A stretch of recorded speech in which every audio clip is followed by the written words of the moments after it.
Olá, bem-vindo ao Ateneocast. Hoje nós vamos conversar sobre a Semana de Arte Moderna. Estamos aqui, eu, professor Jorge Henrique, de Filosofia, o professor Shenzo, de Artes. Professor Shenzo, olá.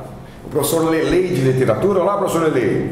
Olá. E nós vamos tentar entender hoje os reais motivos que levaram um grupo de artistas a produzir o que nós chamamos de Semana de Arte Moderna em 1922, as suas consequências e por que é tão importante a gente hoje continuar estudando aquele movimento que aconteceu nos anos 20.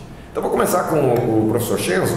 Professor Shenzo, a década de 20 é uma década especial. O mundo está num período bastante conturbado, logo depois de uma Primeira Guerra, e nós estamos vendo crescer vários movimentos, como o nacionalismo, a questão das fronteiras dos países, o movimento de imigração de estrangeiros em vários locais, a questão de viagens do mundo inteiro. Esse quadro serve para a gente entender um pouco o que seria mais tarde esse movimento de arte aqui no Brasil? Não, sem dúvida, porque, de fato, essa transição do século XIX para o século XX ela é bastante conturbada. E começou, do ponto de vista da arte, já lá com o realismo, 1850 mais ou menos, e avançou ao longo do restante do século, acompanhado então de transformações, principalmente na Europa, quando surgiram as vanguardas, a possibilidade de abertura artística que houve, não só artística, literária, enfim. Né? E acompanhando isso aí, a questão da tensão política internacional foi criando um clima que redundou na Primeira Guerra Mundial e, naturalmente, as cabeças estavam praticamente transtornadas. Né? Diante desse quadro aí, é inevitável o surgimento de transformações, de movimentos, de questionamentos, de protestos, principalmente, não é, contra aquela sociedade que levou aquele desfecho horrível da Primeira Guerra Mundial. Então, lógico que tem um efeito. Aí, diante dessa situação dramática, é que surgem essas questões de nacionalismo exacerbado, né, as ditaduras, aquelas coisas todas, fascismo, né, comunismo. Então, isso aí tem muita influência, sim, é muito importante isso. Professor Lelei, na literatura brasileira, a gente está saindo de um período que vem lá, Castro Alves, Machado de Assis, e de repente a Semana de Arte Moderna dá um rompimento com tudo isso. Essa ideia de rompimento tem a ver com a Semana Moderna e esses outros clássicos da literatura brasileira, ou não dá para fazer essa relação? Sim, sim. Se você atentar para o século XIX, não podemos esquecer que o Brasil ganhou a sua independência política em 1822. A semana, ela ocorreu 100 anos depois, em 1922.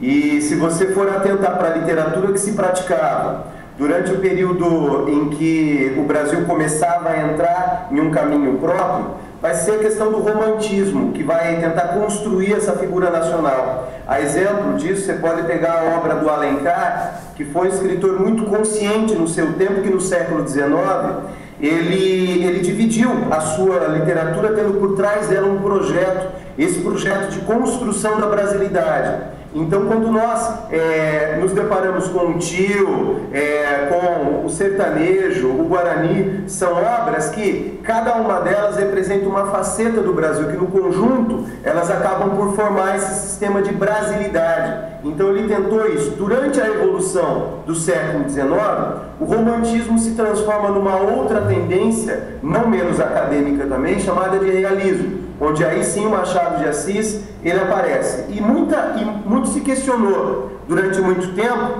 sobre o papel do nacionalismo de Machado de Assis, porque como que podia um menino do Morro do Livramento, que é pobre, que se transformou no presidente eterno da Academia Brasileira de Letras, não ter retratado de forma mais enfática a classe social a qual ele veio. Então, nós sabemos que tudo isso são aspectos que hoje, você fazendo uma revisão da literatura do Machado de Assis, você percebe que ele traz o Brasil, sim, ao modo dele, mas ele traz o Brasil. Quando você entra no século XX, existiu um intervalo de 20 anos que vai de 1902 até o ano de 1922, que é conhecido na literatura como pré-modernismo.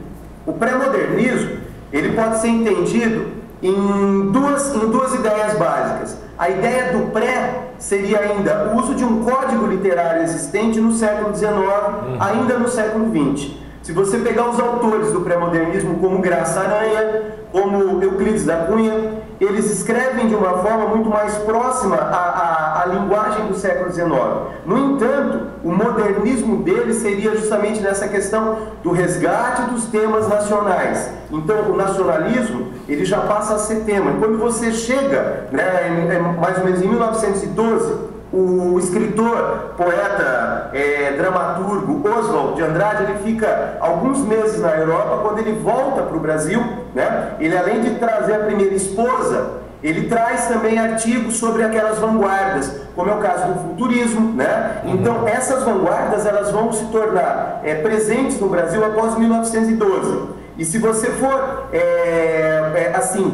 buscar um levantamento cronológico do que acontece, você percebe que os fatos que ocorreram daí em diante, todos eles vão culminar em 22. Então não foi um evento que apareceu do dia para a noite, ele foi construído. O Schenzo poderia falar, Schenzo, sobre essa questão das vanguardas europeias, né, e a influência que elas tiveram no caso, não só da Europa, mas o reflexo disso aqui no Brasil também. Eu queria perguntar para o senhor Schenzo, o senhor falou em vanguarda e o Lelê também falou em vanguarda. O que seria uma vanguarda? Seria um rompimento crítico com um modo anterior, iniciando algo extremamente novo, daí revolucionário, ou, como o Lelê estava falando, também tem a ver com um momento de transição europeia e só depois um rompimento? Não, a vanguarda, basicamente, é um termo francês que diz o que está à frente. Tá? Então, tudo aquilo que aparece e que foge do que é o padrão que está estabelecido na sociedade é chamado de vanguarda. Daí se chamar de vanguarda esses movimentos artísticos e literários que aconteceram no final do século XIX. É só na França, toda a Europa? Não. É que a França era um país que, na época, ela concentrava, era o maior núcleo cultural do planeta, era a França, Paris. Então, é como se tudo emergisse dali e irradiasse para o resto do mundo. Apenas do século XIX. Mas esse movimento modernista, ele atinge todos os países. Portugal, Espanha, Inglaterra, a Rússia, todos os países foram afetados. Na verdade, nascia ali na França. Então, isso é chamado de vanguarda. Isso foi possível a partir do impressionismo, que não é considerado uma vanguarda, mas eu acho interessante, porque ele foi que abriu as portas definitivamente para essas possibilidades, que era fugir do acadêmico, abandonar a academia e criar, deu mais espaço para a criatividade. O artista ficou livre para fazer como ele achasse melhor. Isso, daí então o que aconteceu? Em 100 anos, nós tivemos aproximadamente 200 estilos, isso falando só nas artes plásticas, mas de 200 estilos artísticos em 100 anos. Antes do modernismo, nós tínhamos uma média de 2 ou 3 movimentos por século. O Renascimento durou 3 séculos, o Barroco 2 séculos. Aqui no Brasil quase 3 séculos. É quase uma libertação do artista para a sua criação. Explodiu, né? E todo mundo pôs para fora aquilo que estava guardado dentro, que ele não podia por causa da academia. De quem estamos falando, professor? Quem são os autores? Então, por exemplo, no caso do impressionismo, Monet, Renoir, Degas, depois no pós-impressionismo, o Toulouse-Lautrec, Van Gogh, Paul Gauguin, esses artistas foram construindo. Além desse, tem outros movimentos, como Arte Nouveau, enfim. Isso chegou no século XX, né, com uma ideia já muito bem formada dessa necessidade de novidades, de se contrapor as ideias da sociedade do século XIX. Nesse caso, o cubismo, né, o futurismo, o cubismo, esses movimentos, principalmente o dadaísmo. O dadaísmo foi maravilhoso nesse aspecto, porque eles colocaram os outros vanguardistas, eles não tinham uma posição política definida. Picasso, por exemplo, não vou fazer cubismo porque eu sou contra isso ou aquilo. Mas no caso do dadaísmo, não. Eles se reuniram na Suíça, lá em Zurique, e fizeram uma proposta intencional de criticar a sociedade do século XIX, que, arrogante, pretensiosa, né, que se achava, não conseguiu evitar a tragédia da guerra. Poderia ter sido evitada sentado em volta de uma mesa. E eles acabaram não tendo competência para isso. A crítica parte. Então, é esse movimento E essa é a ideia que se tem do que é vanguarda. Uma coisa que eu notei aqui nas duas formas é que estamos vendo ao mesmo tempo um nacionalismo e ao mesmo tempo uma tentativa de universalização de um homem, que seria um legado lá da Revolução Francesa. Por exemplo, em Machado de Assis, um homem universal, né? A Semana Moderna também vai tentar esse ideal de um universalismo, apesar do tipo ser brasileiro. Eu estou falando besteira, Lelê? Acho que você está coberto de razão. Se nós observássemos o que acontece na literatura de fato, após a Semana de 1922, ocorreu a valorização do transitório, do passageiro. Não é mais, né, aquela forma cristalizada, consolidada durante centenas de anos, o verso lapidado, metrificado, como exemplo na poesia, né, ou a prosa muito bem dirigida também. Nós sabemos que quando você fala em relação à Semana de Arte Moderna, a semana ela vai representar justamente essa ideia de ruptura. E essa ruptura, ela vem de uma forma bem prática. Se você imaginar uma literatura experimental, é muito fácil. Se você pegar no século XIX, a poesia como exemplo, você tem dois movimentos ali que estão dialogando assim, eles estão interagindo, que é o simbolismo e o parnasianismo, né? Se você for pegar a estrutura poética, né, de como que eles construíam um verso lapidado, metrificado, uma linguagem solene, agora não, agora o popular ganha espaço. Nós sabemos que a língua do povo, ela tem que ser registrada também como forma artística. Por que você tem uma língua acadêmica, né, uma manifestação cultural literária, e o povo falando de uma forma completamente inversa? Então, uma das coisas que nós temos, uma das grandes contribuições que o modernismo teve, o romantismo já tentou atrás, que era tentar nacionalizar o idioma.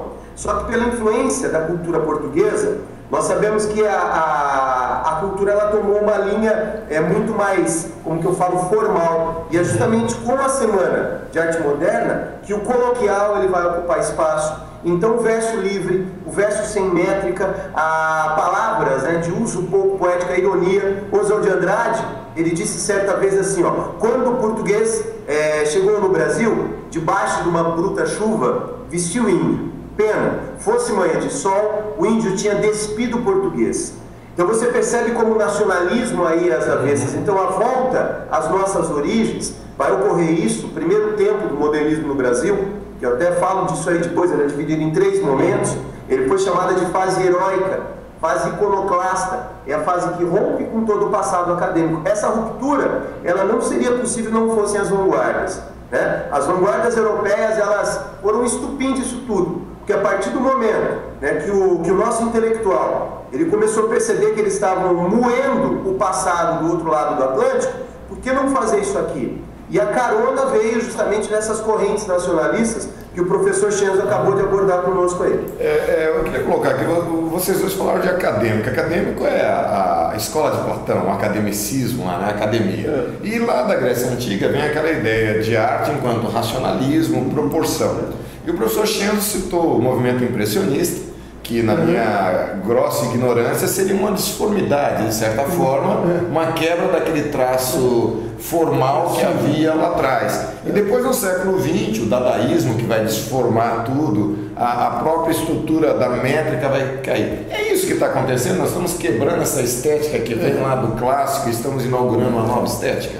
O que acontece é mais ou menos isso. Em 1860, 70, havia um grande desconforto dos artistas dentro da academia em função disso. Porque mesmo no romantismo, quando parte desse rigor acadêmico grego não foi quebrado totalmente, mas houve uma modificação, foi colocado mais sentimento na pintura do que aquela frieza greco-romana, né? Mas mantinha o cânon do desenho, a precisão da métrica, da régua do desenho. Mas isso estava dando um desconforto muito grande, porque obrigava o artista a fazer daquela maneira. Ele não podia fazer diferente. Daí acabou explodindo e houve a ruptura, então, de uma forma brusca, até certo ponto violenta, no impressionismo. Os outros artistas acompanharam e foi havendo então essa ruptura. Na Europa foi muito agressivo. Aqui no Brasil e nas artes plásticas, essa ruptura não se deu assim de uma vez só. Ela foi sendo influenciada pelos movimentos europeus, de artistas que iam para a Europa para estudar, se aperfeiçoar em Paris, na Itália, que ao estar na academia lá, percebiam esse movimento e procuravam esse movimento. Né? O artista saía da academia, Almeida Júnior, Pedro Américo e outros, saíam da academia e iam para as ruas de Paris. E nas ruas eles viam aqueles malucos pintando ao sol, com chapéu na cabeça para não se torrar, não é? E eles não entendiam aquilo, porque era completamente fora de propósito. Uma das regras, número 1 da academia, só pode pintar dentro do estúdio. Esse cara pintava lá no Montmartre, naquela escadaria daquele lado, isso aí, e eles achavam maravilhoso, e traziam essas influências, entendeu? Então, foi aos poucos foi se construindo isso daí. Quando aconteceu o expressionismo com Anita Malfatti e Lazar Segal, é que foi estabelecida a primeira escola modernista de artes plásticas do Brasil, foi criada por Anita Malfatti e Lazar Segal, foi expressionista, isso era oficial já.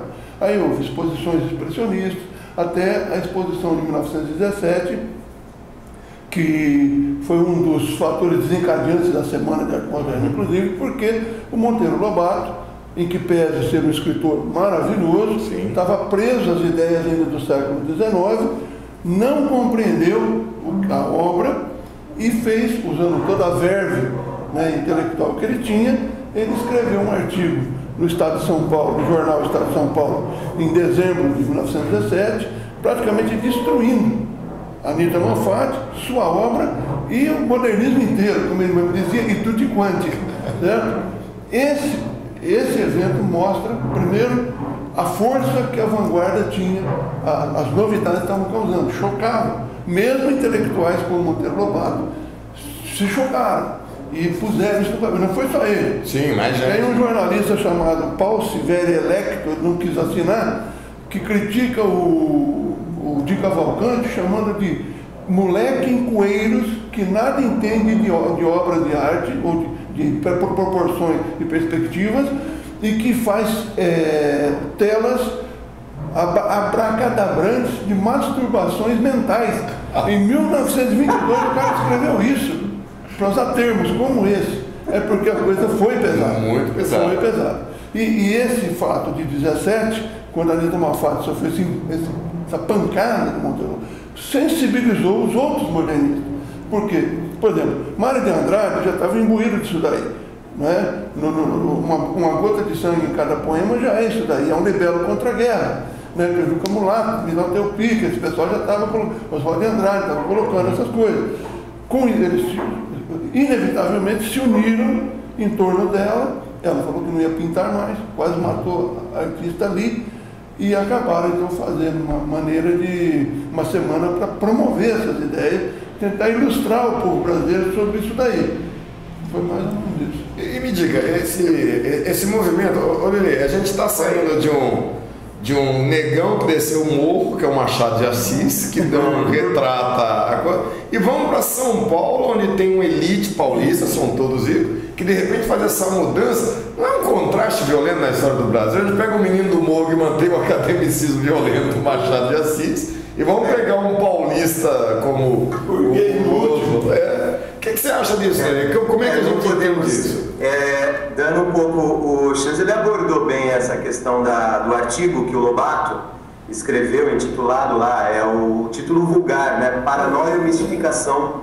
E chega uma hora que ele fala: estrelas cadentes são belas ao nascedouro, mas morrem nas trevas do esquecimento. Quer dizer, esse artigo ele foi tão bombástico que o ano ele foi marcado também, como o Chenzo apontou, a cinza das horas, né? Sim, se você pegar Bandeiras, se você pegar o Juca Mulato, Menor Del Pico, se você pegar o próprio Mário de Andrade, né? Uma gota de sangue em cada poema, embora ele tenha ainda a influência do movimento simbolista, né, que isso é muito forte na obra dele, você já vê ali que desponta um poeta que caminha para o coloquial. Então essas propostas em torno da Anita vai se juntar o Mário de Andrade, vai se juntar o Oswald de Andrade, então eles vão triangular uma relação bastante interessante que com certeza seria o estupim, né? E a semana ela veio apenas coroar algo que já era necessário, porque é preciso romper, né? O que está aí não pode, se nós voltássemos na própria concepção de arte, né? A arte lá da antiguidade grega como mimese, né? Como imitação, como representação, a diferença agora seria que eu não vou simplesmente representar a realidade. A pintura cubista do Picasso, após 1907, ele fala, eu não pinto a realidade como a vejo, mas sim como eu a sinto. Então nós sabemos que essa quebra de paradigma de modelo, ela vai sim influenciar em muito. E nós sabemos que a elite de São Paulo era a elite intelectualmente preparada para isso. Por isso que nós não podemos esquecer, porque quem bancou a semana, nós não podemos deixar de falar do Paulo Prado, por exemplo.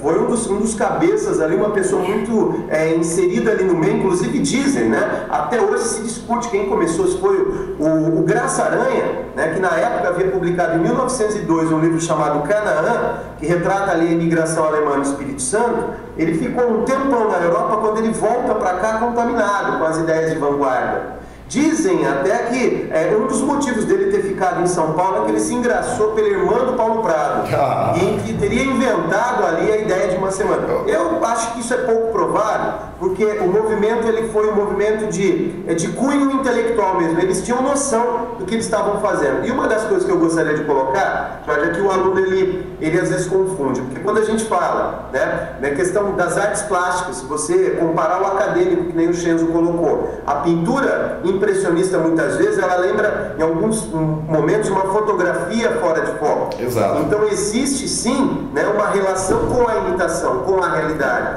com essa coisa de você captar o verdadeiro. Quando você avança isso no expressionismo como exemplo, eles vão corromper completamente as cores, eles vão corromper. Então é uma arte muito mais intensa, muito mais trabalhada nesse sentido. Então essa ruptura de fato ela vai ocorrer sim no Brasil durante a semana, e nós sabemos que só mesmo uma elite intelectualizada, uma elite que tinha condição de conhecer o que estava ocorrendo fora do Brasil, para poder dar jus ao movimento. Então nós podemos fazer esse paralelo apenas em função disso. Sim, então vamos só comemorar o Monteiro Lobato, então, né? Graças a Deus, se o Monteiro Lobato não faz diferença, talvez não tenha ajudado. O Monteiro Lobato, ele foi convidado para participar da semana, e ele falou exatamente assim, ó: o dia que vocês, né, resolverem fazer uma semana de arte brasileira, tudo bem, mas esse negócio de arte moderna não é comigo. Deixa eu só ter uma dúvida, ele foi contra até o fim da vida ou não? Lá no final da vida ele refez a posição ou não?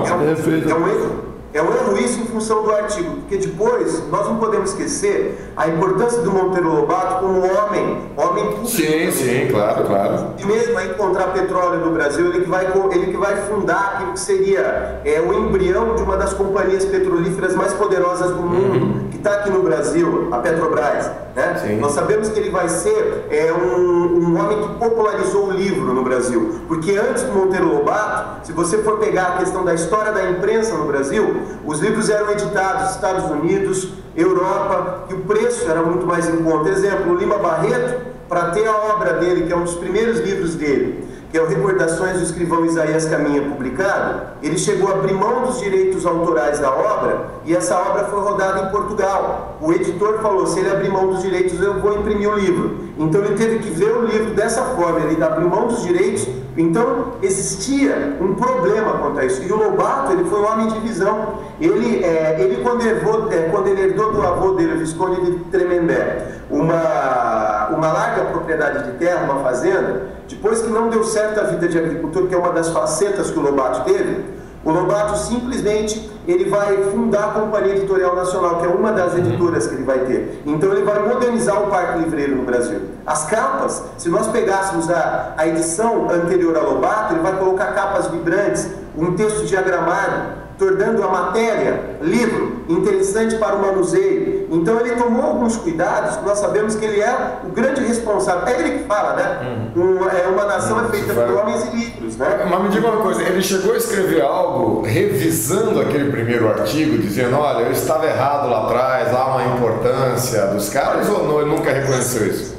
Essa questão da semana é muito simples, que Lobato, como artista plástico, ele também fazia aquarelas. Na época ele foi no Brasil. ele foi promotor, ele fazia aquarelas. E como aquarela, ele tinha uma visão bastante pragmática e acadêmica de arte. Para ele era que funcionava. Ele enxergava as vanguardas europeias como uma distorção, né? Mas assim, uma retratação efetivamente direta, eu não me lembro de ter lido dele. Ele entrou para a história como sendo um... Pois é, só o... Mesmo simpático ao movimento. Mas depois, não podemos esquecer que vários desses autores que nós citamos no comecinho aqui, tiveram seus livros editados, pelo Monteiro. muitas vezes pela capa do Monteiro Lobato, o desenho da capa muitas vezes feita pela própria Anita Malfatti. Então isso prova qual a relação do Lobato com a Anita. É que no fundo, acho que as pessoas vão vendo quais são os caminhos. Às vezes o que é bom hoje, amanhã não é, a gente pode mudar de opinião, você não precisa se retratar, mas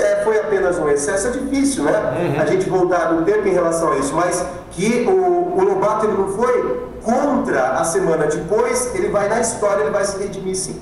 Perfeito. Tem uma coisa que é interessante.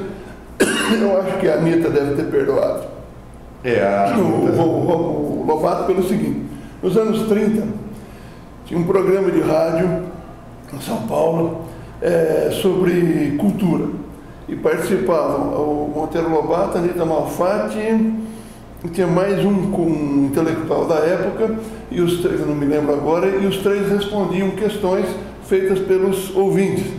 E ela falava sobre a arte e pintura, ele falava sobre literatura, e assim ia o programa. E eles fizeram esse programa uns 2 ou 3 anos juntos, na melhor harmonia. Eu tenho a impressão que ela, se não perdoou, pelo menos relevou e deixou para lá, né? Só para colocar isso, que no final deu tudo certo, todo mundo ficou feliz. E o que foi realmente a Semana de Arte Moderna? É realmente agora, tem uma coisa uma semana de... Eu quero colocar, isso aí é interessante, uma coisa que eu quero colocar antes do Lelê falar da semana. Após a semana, houve uma separação de grupos, porque era um número de artistas muito grande. A gente vê nos livros em geral a colocação de meia dúzia de nomes. Mas era uma quantidade enorme, tinha músicos, arquitetos, bailarinos, enfim, escritores, poetas, pintores, escultores, Victor Brecheret, né? Então, os livros trazem assim aquela coisinha, mas tinha muita gente. Só esses grupos acabaram se separando por diversos motivos e ideais. Aí vão surgir os movimentos antropofágicos, Pau Brasil, da ANTA, o Verde Amarelo, enfim, de acordo com essas ideias. Muito bem. E havia uma espécie, não uma rixa entre eles, entre a elite, onde estava lá a dona Yolanda Penteado, Olívia Guedes Penteado, Paulo Prado, Marinete Prado, que era a fina flor, Oswaldo Aranha, né? Esse pessoal. O próprio presidente da província, Washington Luiz, ajudou patrocinando a vida do Di Cavalcante, outros artistas do Rio de Janeiro, que havia uma dificuldade. Esse é um dos motivos da semana se concentrar no eixo Rio-São Paulo. Era muito difícil. O Vicente do Rego Monteiro trouxe de Pernambuco as obras dele para mostrar, mas ele veio de Paris para fazer a exposição em Pernambuco e no mesmo momento da semana. Ele aproveitou e trouxe para a semana. Mas havia uma grande dificuldade. E para o Di Cavalcante, para vir para São Paulo, o Washington Luiz patrocinou ali tal por questão partidária, puramente, mas não interessa. Então, assim, são pessoas de grande peso. Aí tinha, vamos dizer assim, os mais pobres, a quase ralé da semana. E eles se separaram. Havia um sujeito chamado Flávio de Carvalho, extremamente inteligente, um cara maravilhoso, engenheiro, arquiteto, o cara era um gênio. Eu considero ele um dos maiores gênios da primeira metade do século XX no Brasil, pelas ideias que ele tinha. E ele fundou um grupo com o Di Cavalcante e outros, e o pessoal da Anita Malfatti, depois a Tarsila do Amaral voltou de Paris, participou, e Oswaldo, aí então ficou um grupo dos mais pobres e o grupo da elite. Não havia uma guerra entre eles, mas, curiosamente, esse grupo da família, depois teve o grupo Família São Paulo, inclusive, ele era ignorado por essa elite. Foi preciso o Mário de Andrade um dia passar por uma dessas exposições, ver o trabalho dos caras e escreveu no jornal que era bom, que era bacana, para eles conseguirem em 1900, uma caquerada lá, fazer as suas primeiras exposições. Entendeu? Então, esses dois núcleos nasceram no mesmo ano, com uma diferença de um dia só. Né? Mas o grupo dos menos favorecidos da família paulista, ele demorou uns 7 anos para conseguir fazer uma exposição, porque eles eram, inclusive, criticados e execrados por aqueles outros próprios colegas. Embora parte deles tivesse participado da semana. Então não pensa que também era tudo harmônico, não. Havia essas divergências desse tipo aí. Quando eles fizeram a primeira exposição apadrinhados pelo Drummond de Andrade, foi aquela explosão, aquele sucesso, né? Mas foi difícil. Então havia essas coisas também, né?